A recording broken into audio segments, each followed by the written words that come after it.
In today's video, I'm going to teach you how to fix a non-tradable symbol error in TradingView, a frustrating issue that can interrupt your trading workflow.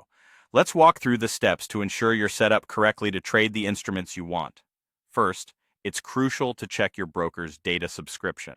Without a real-time data subscription from your broker, you may not have access to the specific instruments you wish to trade.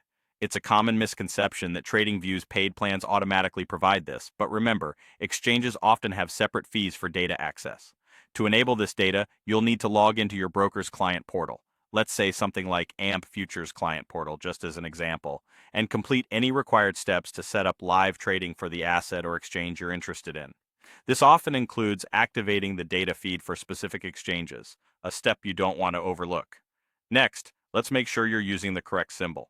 It's not uncommon for TradingView to display its own native non-tradable symbols that might end with an exclamation mark.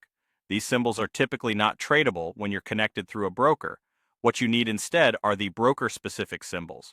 For futures, for instance, you would look for the CQG symbol or the equivalent symbol as designated by your broker.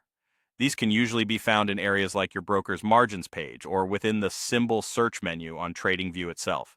Once you identify the correct symbol, add it to your watch list.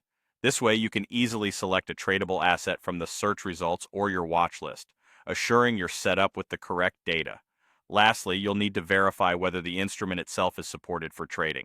Not all symbols are tradable directly, and this is crucial to understand before you get started. Some instruments, particularly certain indices, might not be supported for direct trading on your account. You can check a symbol's tradability by looking at the data feed name in the symbol search menu, which will inform you if that symbol type is supported for your account. If you discover that a symbol isn't tradable, it might feel a bit limiting, but don't worry, there are often alternative ways to engage with the market. Consider checking if there's a related CFD version of the asset available that you can trade instead.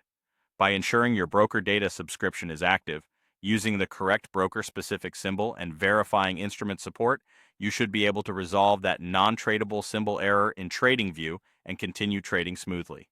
Follow these steps and you'll be back on track in no time. Thank you for watching and happy trading.